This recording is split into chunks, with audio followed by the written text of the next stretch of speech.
안녕하세요. 말년에 인생 공부 제대로 한 70대 초반 여자입니다. 배움에는 끝이 없다더니 이 나이에도 깨달음을 얻네요. 남편과 슬하에 자식 셋 낳고 살면서 가지 많은 나무 바람 잘 날 없다는 것쯤은 충분히 알고 있었는데 이 정도일 줄 몰랐습니다. 요즘 시대가 변한 건지 자식들이 변한 건지 인생이 참 쉽지만은 않았어요. 아무래도 자식들 인생이 평탄하지 못하니까 자식 둔 부모로서 덩달아 힘들었습니다.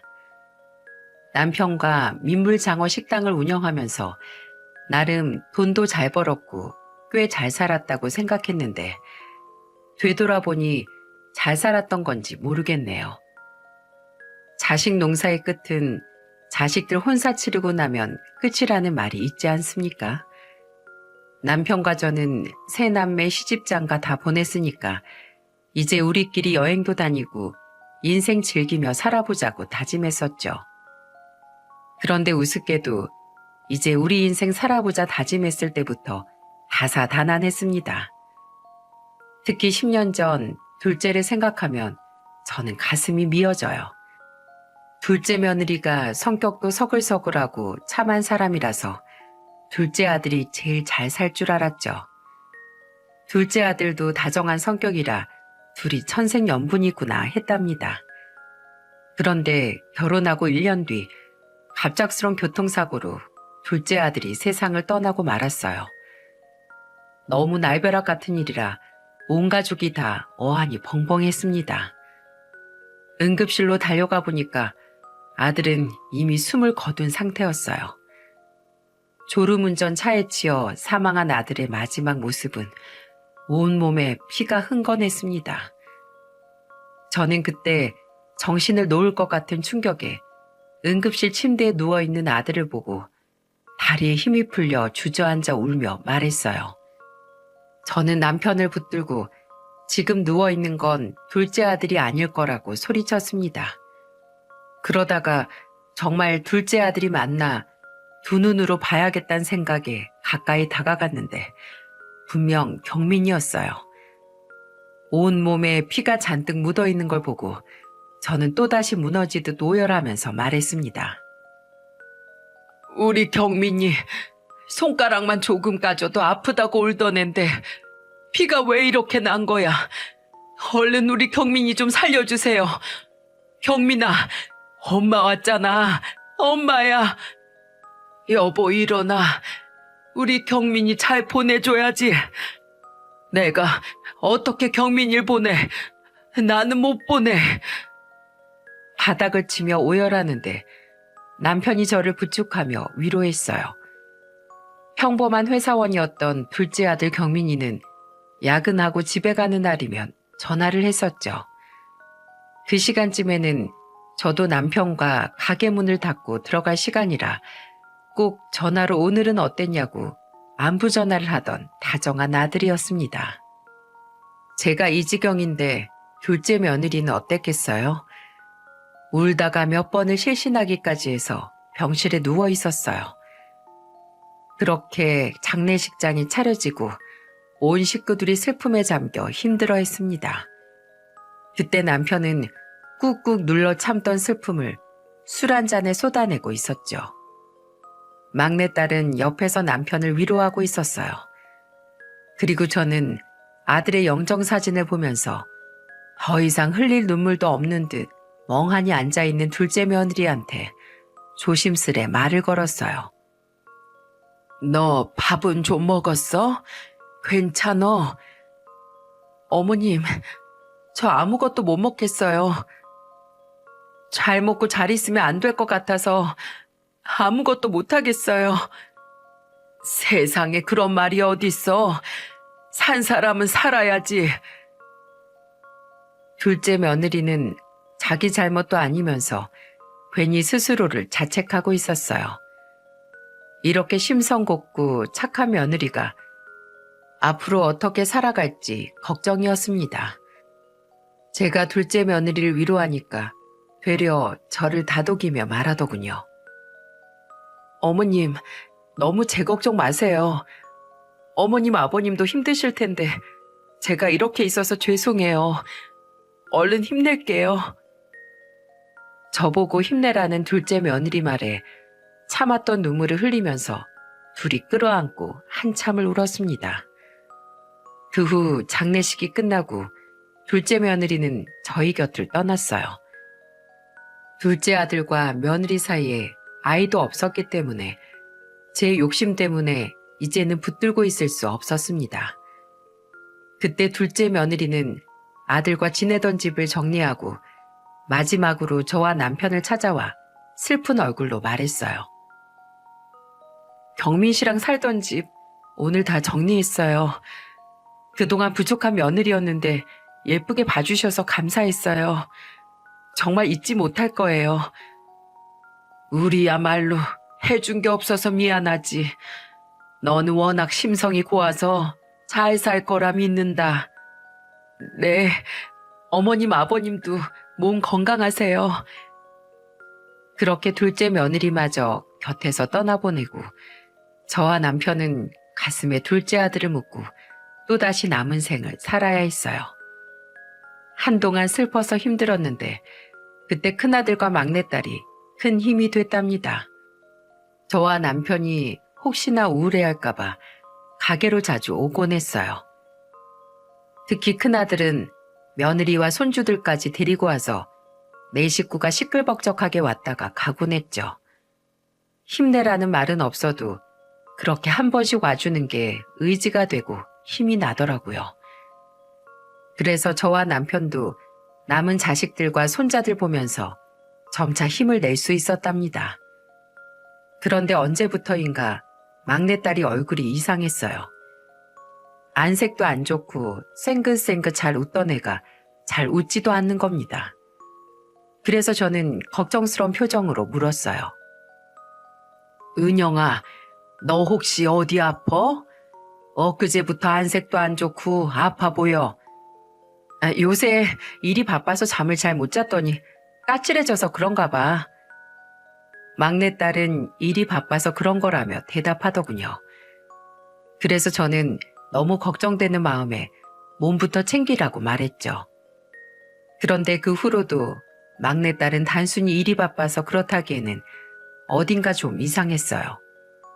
그때 날씨가 후덥지근한 날씨였는데 막내딸은 굳이 긴팔을 입고 다니는 겁니다. 안 도와줘도 된다고 해도 굳이 퇴근하며 식당으로 와서 일손을 돕기도 했죠. 그래서 안 덥냐고 물어봐도 에어컨 바람이 싫다면서 대답하는데 이마에는 땀이 송글송글 맺혀 있어서 이상하다 싶었어요. 그래서 제가 정신없이 일하고 있는 막내딸의 손을 잡고 식당 뒤로 나갔습니다. 그런데 제가 딸의 팔을 세게 잡지도 않았는데 아프다면서 비명을 지르는 거예요. 그때 저는 아무래도 이상해서 팔을 걷어봤더니 팔에 멍자국이 있는 게 아니겠어요? 너무 놀라서 딸한테 추궁하며 물었어요. 너 이거 뭐야? 팔이 왜 이래? 잠깐만, 너 목에 그거 상처야? 사무실에서 일하는 애가 몸에 멍이랑 상처 날 일이 뭐가 있다고 몸이 이 지경이야. 너 엄마한테 바른 대로 말해. 엄마, 나 너무 무서워. 딸 몸에 있는 멍과 상처를 보고 놀란 제가 딸을 추궁하면서 물어보니까 갑자기 눈물을 터뜨렸어요. 막노동을 하는 것도 아닌데 딸 몸에 있는 멍이나 상처는 이해할 수가 없었어요. 그래서 저는 우는 딸을 어르고 달래가면서 전부 말하라고 다그쳤죠. 그러자 딸은 그동안 있던 일을 전부 털어놓기 시작했고 저는 기가 막힌 현실에 가슴을 치며 울었습니다. 그날 딸이 제게 울면서 털어놓은 일은 이랬어요. 엄마, 사실 그동안 돈 때문에 엄마 가게 왔었어. 미안해. 아무리 급해도 여기 오는 게 아니었는데 내가 정말 미안해. 뭐? 아니, 네가 돈이 왜 필요해? 그게 남편이 내 이름으로 대출을 받았는데 금액이 너무 커서 연체된 지가 좀 됐어. 그동안 월급으로 갖고 있었는데 이제는 내 월급으로도 감당이 안 될 것 같아. 나 신용불량자 됐어. 어떡해, 엄마? 뭐야? 아니, 이서방이 네 명의로 대출을 받았다고? 왜? 멀쩡한 회사 다니는 놈이 왜 네 명의로 대출을 받아? 회사 잘린 지 좀 됐어. 맨날 회사 지각하고 마음대로 결근해서 결국 잘렸어. 근데 회사 잘리고 나서 갑자기 도박에 손을 대면서 집에도 잘 안 들어왔어. 돈 떨어지면 그때야 집 들어와서 돈 내놓으라고 화내고 맨날 날 때렸어. 그런데 나중에 알고 보니까 인터넷 뱅킹 들어가서 내 명의로 대출까지 받고 있었어. 내 신분증도 지금 남편이 가지고 있어. 그게 다 사실이야? 그 자식이 널 때렸어? 이런 미친놈을 봤나? 감히 내 딸한테 손을 대? 넌 미련하게 그걸 다 참고 살았어. 엄마한테 진작에 말했어야지. 내가 어떻게 말해? 둘째 오빠 그렇게 죽고 엄마가 얼마나 힘들어했는지 다 아는데 내가 어떻게 말하냐고. 저는 너무 분하고 화가 나서 둘째 딸한테 왜 말 안 했냐고 버럭 화를 내고 말았어요. 그러자 딸은 둘째 아들 죽고 힘들어하는 저를 보니까 도저히 입이 안 떨어졌다고 말하는 겁니다. 딸이 울면서 저렇게 말하는데 제 심정이 어땠는 줄 아세요? 속이 다 찢어지다 못해 난도질을 당하는 것 같았습니다. 딸이 그렇게 힘든지도 모르고 저는 제 슬픔 하나 어쩌지 못하고 있었다니 부모 자격도 없다고 가슴을 쳤습니다. 제가 딸이랑 택시 잡는 걸 보고 남편은 당황해서 허겁지겁 가게 문을 닫고 남편 차를 타고 셋이 딸 집으로 갔어요. 가는 동안 남편에게 그동안 무슨 일이 있었는지 말하는데 남편은 절망적인 표정이었어요. 딸은 잘못한 것도 없으면서 뒤에서 하염없이 울고 있었어요. 딸 집에 도착하자 빌어먹을 사이놈이 천하태평한 자세로 게임을 하고 있었죠. 헤드셋까지 뒤집어 쓰고 게임을 하고 있어서 저희가 왔는지도 모르고 있었죠. 저는 곧장 가서 뒤통수를 내리쳤습니다. 그러자 악소리를 내면서 뒤를 돈 사위가 남편과 저를 보고 깜짝 놀란 얼굴이었죠. 그래서 저는 화가 난 목소리로 말했어요. 아파? 지금 한 대 쳐맞고 아프다고 악소리를 낸 거야? 한 대 쳐맞고 아파? 내가 오늘 사람 같지도 않은 너 잡아 족쳐놓으려고 왔다. 저는 바로 사이놈 뺨을 내리치고 머리를 다 쥐어뜯었어요. 그러자 사이놈은 저를 떼어놓으려다가 밀친 꼴이 됐죠. 그걸 본 남편이 사위한테 주먹을 날렸습니다. 그때 딸이 남편과 사위놈을 뜯어말리면서 경찰 불렀다고 그만하라고 말렸어요. 경찰을 불렀다는 소리를 듣자 사위놈은 딸한테 소리쳤습니다. 야, 너 미쳤어? 경찰을 왜 불러? 너 잡아가라고 불렀다. 나한테 막 하는 건 참아도 우리 부모님한테 함부로 하는 거 절대 못 참아. 나 그동안 이혼 준비하려고 너한테 맞았던 거 다 찍어두고 있었어. 우리 부모님 좀만 더 괜찮아지면 이혼하려고 했는데 이젠 안 되겠다. 딸은 그동안 이혼하려고 폭행 흔적을 찍어놓고 병원에서 진단서까지 받아둔 상태였어요. 그러다가 자기가 신용불량자가 됐다는 걸 알고 불이익이 생길까봐 돈을 구하러 다녔던 겁니다. 둘째 아들 잃은 상처에서 벗어날 때쯤 막내딸한테 이런 일이 생기니까 진짜 정신을 못 차릴 만큼 힘들더군요. 그런데 절대 내색할 수는 없었어요.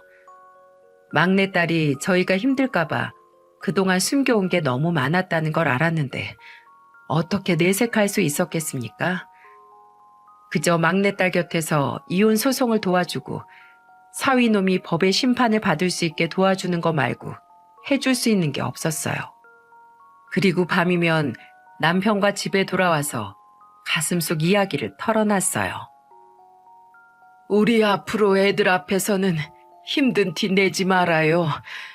남은 애들이라도 마음 편히 살게 해주고 싶은데 나 때문에 끙끙 앓고 있었다고 생각하니까 사는 게 지옥이야. 숨 쉬는 게 죄인 같아서 너무 힘들어. 그때 저는 정말 하루하루 숨 쉬는 게 죄인 같았어요. 딸이 힘겹게 사는데 아무것도 몰랐다는 사실이 저를 너무 힘들게 했어요. 남편이 그런 저를 보면서 참 많은 위로를 해줬답니다. 생각해보면 그 힘든 날들 남편 덕분에 버틸 수 있던 것 같아요. 둘째 아들에 이어 막내딸까지 너무 힘든 시기였는데 옆에서 괜찮다고 해주는 남편이 있어서 버틸 수 있었죠. 그 후 딸은 결국 이혼하고 지금은 혼자 살고 있어요.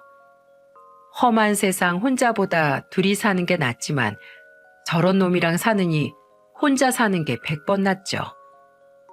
딸이 마침내 이혼 소송을 끝내고 나서 셋이 술을 한잔하면서 후련하다며 이런 말을 했습니다. 나 이제 정말 속이 다 후련해. 난 이제 아버지 같은 남자 아니면 절대 쳐다도 안 볼 거야. 근데 아마 세상에 아버지 같은 사람은 또 없을 것 같아. 아예 기대도 안 하고 혼자 씩씩하게 살게. 그러니까 난 걱정하지 마. 그래. 세상에 나 같은 남자 또 없으니까 넌 이제 아빠만 믿고 살아. 나 아직 쓸만해. 그제야 저도 웃음이 지어지더군요. 한동안 지옥 같은 시간을 보내면서 언제 웃었는지도 까마득했는데 딸이 이혼을 마무리 짓고 나서야 한시름 놓을 수 있었답니다. 여기까지만 들어도 저 집안도 참 속 시끄러울 일 많다 싶지 않습니까? 그래도 고통 끝에 낙이 온다고 잘 살았다 이쯤으로 끝나길 바랬지만 저는 말년에 고생할 팔자였나 봐요. 그렇게 10년쯤 지나자 어느덧 손주들도 부쩍 커 있었습니다. 유일하게 큰아들만이 가정을 꾸리고 살아가고 있었죠. 큰며느리도 싹싹한 성격이라서 별 문제 없이 왕래하면서 잘 지내고 있었어요. 그런데 문제는 며느리가 콩나물 국밥 가게를 오픈하면서부터 시작됐습니다. 큰아들이 사업을 하고 있었는데 그때 며느리가 애들도 다 컸는데 이제는 자기 일을 하고 싶다고 했죠. 그래서 아들은 주부로만 살았으니까 답답할 수 있겠다는 생각이 들어 가게를 차려줬던 겁니다. 막상 가게를 시작하니까 며느리는 신이 났는지 가게에 살다시피 했어요. 일단 시작했으니 열심히 하는 건 좋은데 점점 집안일은 뒷전인 겁니다. 심지어는 명절이라서 같이 시장 보러 가려고 언제쯤 시간 되냐고 물어보려고 전화를 했더니 며느리가 귀찮다는 듯 말하는 거예요. 아, 제사요? 어머님, 솔직히 요즘 누가 명절이라고 꼬박꼬박 제사를 지내요. 시집 와서 10년 넘게 했으면 됐지. 대체 언제까지 해야 되는 거예요? 뭐? 아니 그게 갑자기 다 무슨 소리야? 그렇잖아요. 요즘은 명절에 제사 안 지내고 다 해외로 여행 간다고 뉴스에도 나오잖아요. 인천공항이 미어 터질 만큼 간다는데 우리는 언제까지 방구석에서 제사를 지내고 있어야 되는데요. 어머님도 사실 힘들고 피곤하지 않으세요? 저는 가게 시작했더니 너무 힘들어서 손 하나 까딱 못하겠어요. 불 앞에 서 있는 것도 질려요. 웃기고 있네. 그럼 너 명절에 해외 가는 집으로 가서 살던지.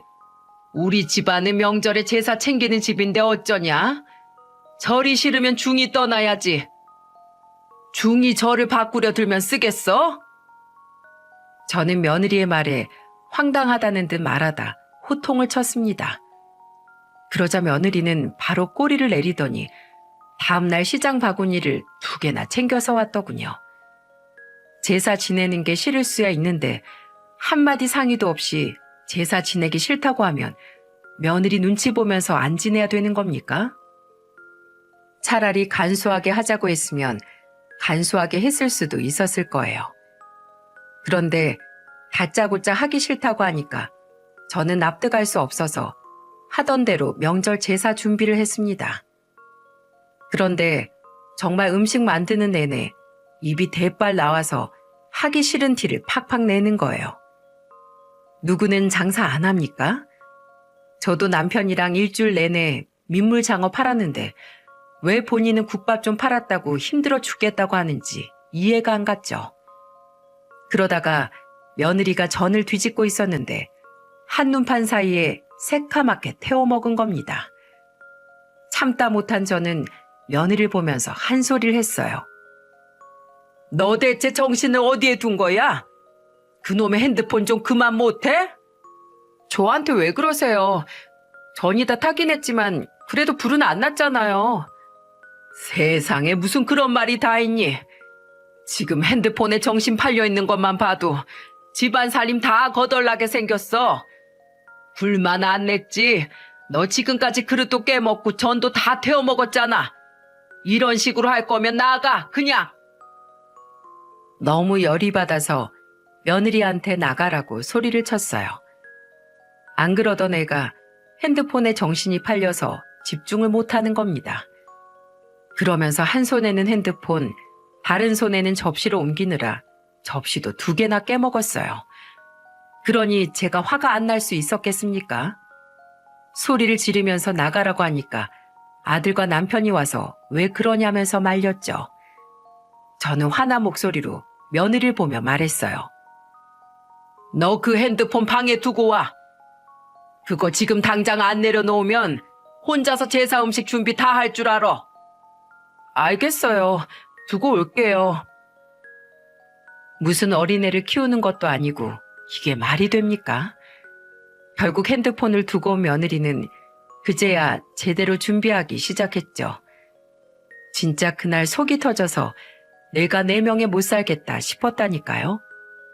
대체 그동안 잘 지내던 애가 왜 이럴까 너무 의아했습니다.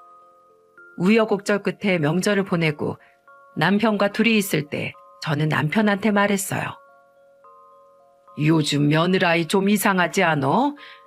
원래는 안 그러던 애가 핸드폰에 정신 팔려서 아무것도 안 하더라니까. 젊은 애들 핸드폰 많이 쓴다니까 걔도 그런 거겠지. 안 그러던 애가 그러니까 그렇지. 그 콩나물 국밥 가게 차리고부터 그러던데 뭐 딴짓하고 다니는 거 아니야? 생전 안 하던 며느리 흉을 보는 걸 보니까 아주 단단히 화가 난 것 같네. 그래도 걔가 그럴 애는 아니야. 이제 애들 다 컸으니까 재밌게 살고 싶은가 보다 해줘. 그리고 며느리 때문에 화나면 며느리 잡지 말고 둘이 있을 때 나한테 말해. 원래 시어머니가 며느리 바늘로 콕콕 찌르면 며느리는 짱돌 들고 아들 잡는 거라니까. 그러니까 괜히 큰아들네 싸우고 살게 하지 말고 나한테 말해. 저는 변한 며느리가 답답하고 이해 못하겠는데 남편은 그냥 눈 감아 주자는 거예요. 그래서 한동안 남편을 붙들고 며느리가 변했다고 하소연을 했습니다. 그 후로도 며느리가 집안 행사에도 잘 안 오고 한 번은 대뜸 가게에 손자들을 데려와 저한테 이런 말을 했던 적도 있었죠. 어머님, 제가 지금 급한 일이 있어서 어딜 좀 가야 하는데 애들 학원 가기 전에 밥 좀 챙겨주세요. 아, 그리고 밥 먹고 나면 여기 앞에 사거리 있는 수학학원으로 데려다 주세요. 너 애들 이렇게 맡겨두고 어딜 가는데? 며느리는 자기 할 말만 하고 사라져버렸어요. 손자를 시어머니한테 둘이나 맡겨놓고 이렇게 쌩하고 사라지는 며느리 본 적 있으신가요? 저는 너무 황당해서 기가 막혔습니다. 그때 남편은 제가 애들 앞에서 화난 얼굴로 있으니까 얼른 나와서 손자들 밥 챙겨주겠다면서 손자들을 챙겼어요. 와, 정말 며느리가 이 정도면 시댁을 편하게 생각하는 게 아니라 무시하는 거라고 생각했죠. 그래서 아들한테 전화를 해서 화를 내며 말했어요. 경필아, 대체 며느리 콩나물 국밥을 어떻게 팔길래 저렇게 맨날 정신없이 다니는 거야? 오늘도 애들만 여기 딸랑 맡겨놓고 그냥 가잖아. 아, 정말? 내가 잘 말할게, 어머니. 옆가게 사장들이랑 친해지고부터 계속 놀기만 하네. 아유, 죄송해요. 오늘만 애들 좀 부탁할게요. 알고 보니까 며느리는 가게를 차려놓고 같은 건물에 있던 다른 자영업자들 사장들이랑 친목 모임을 하고 있던 거예요.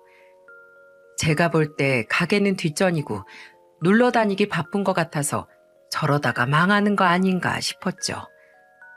그래도 제가 나서는 것보다 아들이 나서는 게 낫다 싶어서 가게 말아먹기 전에 제대로 한 소리 하라고 했어요. 그렇게 몇 달이 지나고 어느 날 제가 몸이 좀 안 좋았던 날이었습니다. 몸살이 오는지 오한이 느껴지고 머리가 아파서 기운이 하나도 없었어요. 그래서 그런 저를 본 남편이 걱정스러운 목소리로 말했죠. 당신 미열이 좀 나는 것 같은데 오늘 내가 가게 나가 볼 테니까 당신은 병원 좀 들렸다가 좀 쉬고 있어. 내가 직원들이랑 장사 준비하고 또 장사하면 되니까 걱정 말고 쉬어. 남편은 제가 미열이 난다고 병원에 갔다 와서 좀 쉬라고 했죠. 그런데 한창 바쁠 금요일이라 저는 병원 갔다가 가게로 출근하겠다고 했어요. 그렇게 저는 병원 진료를 보고 집에 잠깐 들렸다가 가게로 나갈 준비를 하고 있는데 가게 직원한테서 다급한 전화가 걸려왔습니다. 사모님, 큰일 났어요. 왜? 무슨 일 있어? 그게요. 사장님이 화장실에서 쓰러지셔서 119에 신고해서 지금 구급차가 이송했어요. 빨리 병원으로 가보세요. 저는 갑자기 걸려온 전화에 깜짝 놀랐어요. 아침까지만 해도 멀쩡했던 남편이 쓰러졌다니 믿을 수가 없더라고요.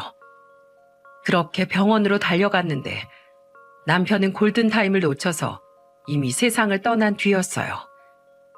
그렇게 남편은 76의 나이에 갑작스런 심장마비로 세상을 떠났습니다. 사람이 이렇게 허망하게 갈 수 있는 건지 기가 막혔죠. 어쩜 인생이 이럴 수가 있는 겁니까?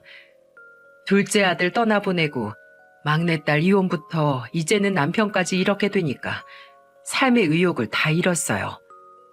정말 열심히 살아서 뭐하나 싶은 생각이 절로 들었죠.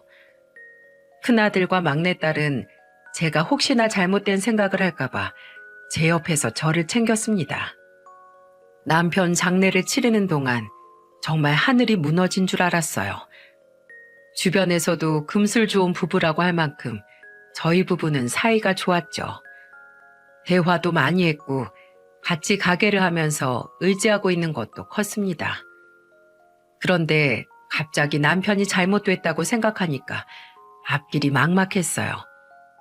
제가 바닥에 엎드려 울고 있으니까 큰아들이 와서 안아주며 말하더군요.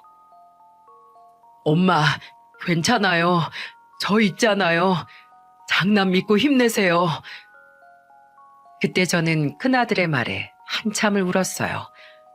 그런데 그 순간 슬퍼하지 않는 한 사람이 있었죠. 그 사람은 바로 며느리였어요. 어쩜 맏며느리라는 애가 뭐라고 했는 줄 아십니까? 어머님, 뭘 그렇게 힘들어하세요? 76이면 아버님 호상이에요. 그리고 부부로 그렇게 긴 세월 살았으면 오래 산 거죠. 이렇게 슬퍼할 것도 없어요. 그러니까 툭툭 털고 일어나세요. 우리가 기쁘게 보내줘야 아버님도 편하게 가시죠. 시아버지 장례식장에서 며느리가 이런 말을 했다니까요. 저는 듣자마자 두 귀를 의심했습니다. 기쁘게 보내주자니 정말 기가 막혔어요. 그러자 며느리가 하는 말을 듣고 있던 아들이 벌떡 일어나 호통을 치며 말했어요. 지금 말 다 했어? 우리 아버지가 생전에 당신을 얼마나 예뻐했는데 그런 소리를 해. 당장 사과드려. 내 말이 뭐가 틀려. 젊은 사람이 죽었으면 나도 같이 슬펐겠지. 근데 아버님은 정말 사실만큼 사셨잖아. 옛날에는 호상이면 장례식장에서 고스톱도 치고 술 마시면서 떠들기도 했다는데 왜 다 슬프게 했냐고. 너 그냥 나가. 혼자 나가서 호상이라고 탈춤을 추든 술을 처마시든 알아서 해. 쫓겨나면 나야 좋지. 여기서 허드렛 일 안 해도 되는데 쫓아내줘서 고맙다, 고마워. 저는 며느리한테 귀신이라도 붙었나 했어요. 어쩜 사람이 저렇게 변할 수 있는지 의문이었죠. 안 그래도 아들이 저한테 전화해서 며느리가 변해서 집안일도 혼자 하고 사업까지 하느라 힘들다고 하소연을 많이 했었어요. 평생 그런 적 없던 애가 정말 가게 차리고부터 이상해진 겁니다. 그렇게 남편 잃은 슬픔과 변해버린 며느리 모습에 충격까지 받고 남편 장례가 끝났어요. 그런데 문제는 장례가 끝난 후 집에 혼자 지내면서 시작됐습니다. 남편의 손때가 남은 집에서 혼자 살려니까 너무 적적한 거예요. 그리고 집안 곳곳이 남편과의 흔적들 뿐이라 도무지 슬픔이 떠나질 않았죠. 그리고 남편이 갑자기 떠났던 날, 내가 아니라 남편을 병원에 보낼 걸 후회가 막심했어요. 그래서 혼자 소주를 마시면서 한탄을 하며 말했죠. 가려면 나도 데려가야지. 당신도 없이 나 혼자 어떻게 살라고 이렇게 가버리는 거야. 둘째 아들이 그렇게 보고 싶었어? 그래서 나만 여기 두고 혼자 둘째 보러 간 거야? 나도 우리 경민이 보고 싶어. 나도 데려가줘, 여보. 매일을 그렇게 술을 마시다 보니 저도 몸이 점점 약해지고 있었어요. 그러다 보니까 가게도 혼자 운영하기에는 힘든 점이 많았죠. 자식들도 다 각자 일을 하고 있으니까 같이 할 사람도 없었고, 무엇보다 남편이 같이 하던 식당을 더 이상 잘 해나갈 자신도 없었어요. 그래서 큰아들이 이런 상황을 파악하고 저한테 진지한 목소리로 말했습니다. 엄마, 식당 지금 팔면 제값 받고 팔 수 있어요. 내가 볼 때 엄마 혼자 할 수 있는 규모도 아니라서 산다는 사람 있을 때 제값에 파는 거 어때요? 그래, 정리하자. 나는 이 집도 힘든데 가게까지 어떻게 하겠어? 집에서부터 가게까지 매일같이 붙어있던 사람인데 갑자기 사라지니까 너무 힘들어 죽겠어. 그렇게 저는 남편과 운영하던 가게를 팔았어요.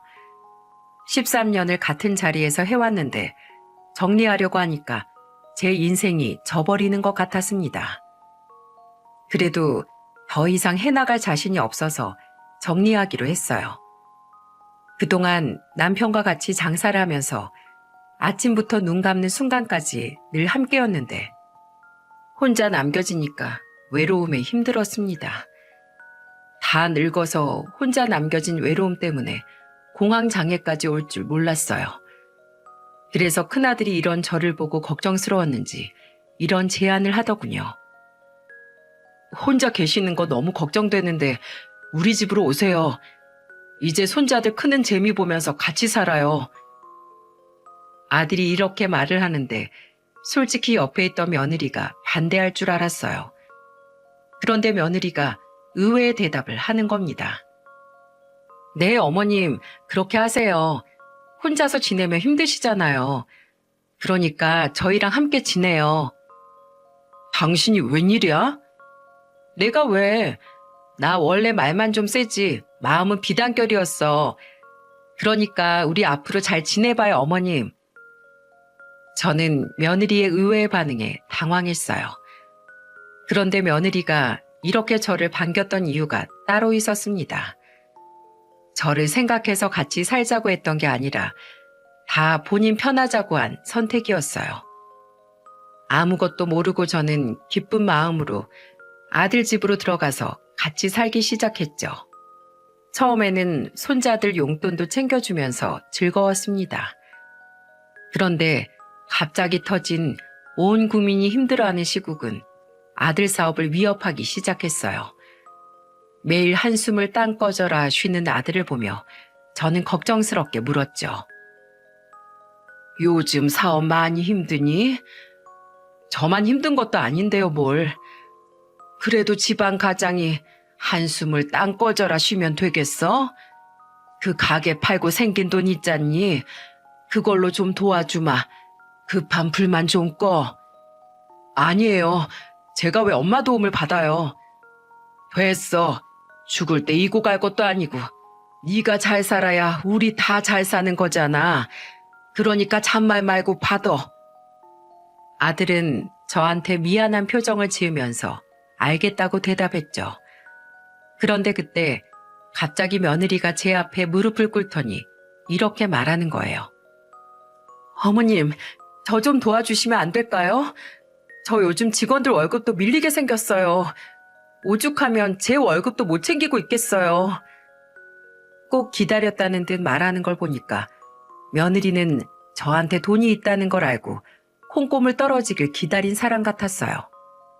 안 그러고서야 아들과 둘이 대화하는 걸 엿듣고 이렇게 달려오겠습니까? 저는 어이가 없었어요. 도와줄 수야 있는데 괘씸해서 저는 도와주는 대신 조건을 걸며 말했습니다. 그래, 너희가 살아야 손자들도 살 수 있을 테니까 내가 도와주마. 그런데 하나 조건이 있다. 뭔데요? 어머니 말씀만 하세요. 무조건 다 할게요. 효도 계약서 써라. 네? 그게 뭐예요? 내가 뭘 믿고 그 큰 돈을 턱턱 빌려줘? 돈만 받고 너희가 태도 돌변하면 나는 낙동강 오리알 되는데 쉽게 빌려주겠어? 요즘 재산 물려줄 때 이런 거 많이 쓴다더라. 아무것도 모르는 아들 부부를 보면서 저는 종이와 연필을 가져오게 하고 부르는 대로 쓰라고 했죠. 한 5가지를 말하면서 이렇게 쓰게 했어요. 어머니 이옥부는 아들 우경필에게 3억, 며느리 김미자에게 4천을 증여한다. 첫째, 매달 아들 며느리는 어머니에게 용돈을 각 30만 원씩 보낸다. 둘째, 매일 아침 다 같이 모여서 아침을 먹는다. 셋째, 매주 주말에는 가족들과 하루를 같이 보낸다. 넷째, 한 달에 한 번씩 가족들과 여행을 간다. 5번째, 2주일에 한 번은 꼭 외식을 한다. 위 5가지 조항을 이행하지 않을 경우 증여받은 금액을 어머니 이옥분에게 전부 반환한다. 아들은 제가 부르는 걸 전부 받아 적으면서 녹음도 같이 했습니다. 그리고 마지막에 아들과 며느리 저까지 셋 다 도장을 찍었죠. 며느리는 처음에 뭘 이런 걸 쓰냐면서 툴툴거렸지만 급한 돈 4천을 증여해준다고 하니까 얼씨구나 하고 쓰기 시작했어요. 그래서 저는 가지고 있던 5억 중에 일부를 아들과 며느리한테 주면서 이렇게 말했어요. 자, 난 이제 수중에 한 푼도 없어. 너희만 잘 살면 된다는 마음으로 주는 거니까 오늘 한 약속도 잊지 말고 잘들 해봐. 저는 일부러 이제 한 푼도 없다고 말했어요. 괜히 더 있다고 해봐야 좋을 게 뭐가 있겠나 싶었죠. 그렇게 아들과 며느리는 잠시 숨통이 트이는 듯 했어요. 하지만 아들은 제가 준 돈으로 사업을 다시 잘 꾸려가는데 며느리는 여전히 힘들어 보였습니다. 그런데 뭐가 그렇게 바쁜지 맨날 밖으로만 다니는 거예요. 그래서 제가 한 번은 이런 말까지 했었죠. 넌 가게도 잘 안 된다면서 뭐가 그렇게 바빠? 그리고 주말 하루는 가족들이랑 있기로 했는데 왜 친구들이랑 또 여행을 간다는 거야? 저번에도 갔었잖아. 어머님, 저 아직 한창인데 그냥 놀게 두세요. 젊을 때 놀지 언제 놀아요. 너 한 번만 더 계약 위반하면 4천 뱉어내라고 청구할 거야. 해보세요. 그게 뭐 효력 있겠어요? 며느리는 그 계약서가 어떤 힘이 있는지 모르는 눈치였죠. 그래서 어디 갈 때까지 가봐라 냅뒀습니다. 그런데 정말 5가지 약속을 단 한 번도 제대로 지키는 걸 본 적이 없습니다. 아침도 아들이 챙겼고 외식 여행 전부 아들과 손주랑만 갔어요. 진짜 곧 며느리한테 제대로 돈 내놓으라고 하려 했는데 사건이 딱 터졌습니다. 의자에 앉아있다가 일어나려는데 너무 어지러워서 자리에서 못 일어나겠는 거예요. 그렇게 한참을 멍하게 앉아있었는데 순간적으로 몸이 말을 안 듣는 것 같았습니다. 그리고 갑자기 머리가 깨질 듯이 아파와서 거실에 있던 며느리한테 힘겹게 가서 말했어요. 갑자기 발음도 어눌해지고 치매처럼 말도 잘 생각 안 났죠. 그래서 힘겹게 며느리한테 이렇게 말했어요. 나 얼마 전부터 너무 어지럽고 두통도 심해져서 그러는데 병원 좀 같이 가자. 발음도 이상하고 아무래도 뇌졸중인 것 같아서 같이 가서 MRI 좀 찍어보는 게 좋겠어. 그 나이는 원래 다 아파요. 괜히 병원비 축내지 말고 두통약 먹고 한숨 푹 자고 일어나세요. 그리고 저야말로 가게 때문에 머리 터져서 뇌출혈 올 것 같아요. 애초에 아들이라고 더 도와주고 전 조금만 도와주셔서 이렇게 된 거잖아요. 어머님도 저도 돈도 없는데 그냥 좀 참아요. 며느리의 말에 저는 큰 충격을 받았습니다. 이게 지금 시어머니한테 할 소리인가요? 그래서 저는 며느리한테 화를 내며 말했어요. 너 원래 이런 애였구나. 변한 게 아니라 본성이 글러 처먹은 애였어. 어머님, 그리고 솔직히 어머님 나이가 몇인데 저랑 같이 병원을 가려고 해요? 혼자 가세요. 그러면서 며느리는 저를 지나쳐서 그대로 나가버리는 겁니다. 정말 다른 사람을 보는 줄 알았어요. 저 정도로 인성이 바닥일 줄은 상상도 못했습니다. 결국 저는 통장에서 쌈짓돈을 찾아 혼자 택시를 타고 병원으로 갔어요. 시간이 갈수록 팔을 올리기 힘들 정도로 마비 증세가 느껴졌습니다. 급하게 병원으로 가서 증상을 말하자 갑자기 병원에 있던 의료진들이 빨리 MRI부터 찍어보자고 했어요. 알고 보니까 진단 결과 뇌졸중 진단을 받게 됐어요. 의사는 저한테 이렇게 말했습니다. 빨리 오셔서 다행입니다. 뇌졸중은 4-5시간 안에 병원으로 오시는 게 중요한데 정말 잘 오셨어요. 아직 수술할 정도는 아니고 우선 약물 치료 시작할게요. 혈액 응고를 예방하고 혈압이랑 콜레스테롤 수치 낮추는 약이에요. 약물 치료 후에 상태 보면서 필요하면 수술 진행할게요. 그때 저는 약물 치료를 받기 위해 침상에 누웠는데 눈물이 주르륵 났습니다. 그리고 시간이 좀 지나 입이 좀 풀린 느낌이 들어 아들에게 전화를 했습니다. 아무것도 모르는 아들이 전화를 받았는데 울먹이는 제 목소리에 깜짝 놀라며 물었어요. 무슨 일 있으세요? 목소리가 왜 그래요? 아들아, 희애미 큰일 났다. 지금 어디신데요? 무슨 일인데요? 병원이야. 엄마 뇌졸중이란다. 네? 뇌졸중이요? 지금 혼자 계세요? 오늘 가게 문도 안 여는 날인데 며느리는 없어요? 며느리 얘긴 꺼내지도 마라. 걔가 나보고 글쎄 머리 그거 좀 아픈 거 참으란다. 그래서 도저히 안 될 것 같아서 혼자 온 거야. 내가 미련했어. 그게 사실이에요? 우선 제가 지금 병원으로 갈게요. 그러자 아들은 화가 잔뜩 난 목소리로 전화를 끊었습니다. 그리고는 아들은 병원으로 저를 데리러 왔어요. 그때 저는 한 일주일 정도 병원에 입원해서 신경학적인 치료를 받아야 했습니다. 정말 조금만 늦었어도 큰일 날 뻔했다면서 의사가 말했어요. 보통 시어머니가 입원하면 며느리가 와봐야 되는 거 아닙니까? 손자들도 할머니 걱정된다고 아빠 따라서 병원으로 오는데 며느리는 머리카락 한 톨도 안 보였어요. 알고 보니까 자영업 모임 친구들이랑 제주도로 여행을 갔던 거였습니다. 그리고 저는 일주일간 치료를 받은 뒤 재활 치료를 받으러 다녀야 했어요. 그렇게 위험한 고비를 넘기고 일주일 만에 집에 왔는데 며느리가 아무 일 없던 듯 거실에 앉아 TV를 보고 있는 겁니다. 그때 아들은 그 모습을 보자 씩씩거리면서 며느리한테 가서 뺨을 내려쳤어요. 그러면서 화가 잔뜩 난 목소리로 이렇게 말했죠. 야, 네가 인간이야? 집에서 기르던 개가 아파도 병원을 가는 세상에 우리 엄마가 아프다고 병원 좀 가자니까 참으라고 했다며? 네가 그러고도 뭘 잘했다고 일주일이나 제주도를 쳐 갔다 오는 거야? 그럼 이미 약속된 걸 어떡해. 나는 출발할 때 어머님이 그렇게 심각한 줄 몰랐다고. 그게 지금 말이 돼?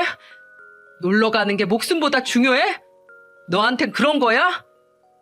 저 연세 건강한 게 더 이상하지. 왜 나한테 성질이야? 뭐야? 이게 진짜 뚫린 입이라고 막 뱉는 거 봐.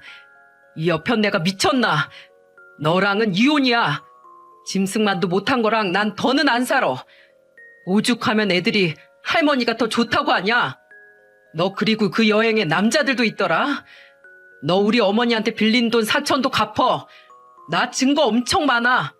몽땅 털리기 싫으면 이혼 도장 조용히 찍고 물러나 당장. 결국 아들은 며느리의 적반하장 태도에 화가 나서 이성을 잃었어요. 평소에도 며느리가 술 마시고 취해서 다니기도 했고 그동안 집안일도 소홀해서 손자들이 저 없으면 굶고 다녔을지도 모를 정도였죠. 그때 손자들이 학교에 있을 시간이라 다행이었어요. 결국 집안은 난장판이 됐습니다. 며느리는 억울하다면서 울다가 결국 짐가방 들고 쫓겨났네요. 그리고는 친정으로 간 것 같더라고요. 그 후 며느리는 집으로 아들 몰래 저를 찾아왔어요. 그리고 애원하며 말하더군요. 어머님, 저 좀 살려주세요. 저 이대로 이혼 못해요. 내가 왜 아들을 설득해? 내 돈 4천만 원이나 내놔. 제가 그 돈은 꼭 드릴게요. 그러니까 제발 남편 좀 설득해 주세요. 아직 애들도 저렇게 어리잖아요. 웃기고 있네. 네가 언제 엄마 노릇한 적이 있냐? 밥도 맨날 내가 챙겼잖아. 당장 그 돈이나 갚고 꺼져. 너 안 그러면 내가 맨날 콩나물 국밥집에 앉아있을 테니까 알겠어? 재수 없으니까 왜 우리 아들 집에 거머리처럼 들러붙어? 나가! 저는 며느리를 쫓아내버렸어요. 결국 아들은 며느리와 이혼 소송을 시작했어요. 아들은 며느리한테 가지고 있는 증거가 많으니까 더 큰 손해 보기 전에 제 돈부터 내놓으라고 했죠. 그리고 재산 분할 때 며느리한테 4천을 받아 아들이 저한테 4천을 줬습니다. 유책 배우자여도 재산 분할은 조금이나마 해야 되는 게 법이라네요. 그래도 법이 그렇다니까 재산 분할하고 끝냈죠. 결국 이렇게 큰아들의 결혼도 쫑이 났어요. 며느리는 끝까지 울면서 아들한테 이혼 못한다고 매달렸죠. 하지만 이미 부부 사이에 신뢰가 금이 갔는데 어떻게 살겠습니까? 아들은 저런 문란한 여자랑 못 산다고 끝까지 며느리를 외면했습니다. 게다가 손자들도 며느리가 바쁘다면서 나가 있는 동안 놀러 다녔다는 걸 알고 이제는 엄마라고 생각하기 싫다고 말하더군요. 그래서 애걸복걸하면서 눈물로 매달리는 며느리의 절규가 씨알도 안 먹혔던 거예요. 그렇게 큰아들은 이혼을 했고 지금은 사업도 다시 안정적으로 잘 꾸려나가고 있습니다. 들리는 소식에 며느리 가게는 결국 날이 갈수록 오르는 식자재 비용을 감당 못하고 폐업을 했다고 하더군요. 어차피 계속했어도 큰 이익은 못 봤을 것 같아 잘 됐다 했습니다. 이제 저는 착한 손자들 보면서 제 재활치료에 집중하고 있어요. 아무래도 나이가 있으니까 꾸준한 재활치료를 받아야만 했죠. 제 목표는 손자들 장가가는 것까지 보는 거랍니다. 더 이상 손자들에게는 가족 잃은 슬픔을 보게 하고 싶지 않아요. 언젠가 저도 떠날 날이 오겠지만 최대한 건강하게 살다 조금이라도 늦게 가고 싶습니다. 그때까지 제 건강은 제가 챙긴다는 생각으로 식단 조절과 재활치료 열심히 받고 살게요. 모두 건강 조심하시고 끝까지 들어주셔서 감사드립니다.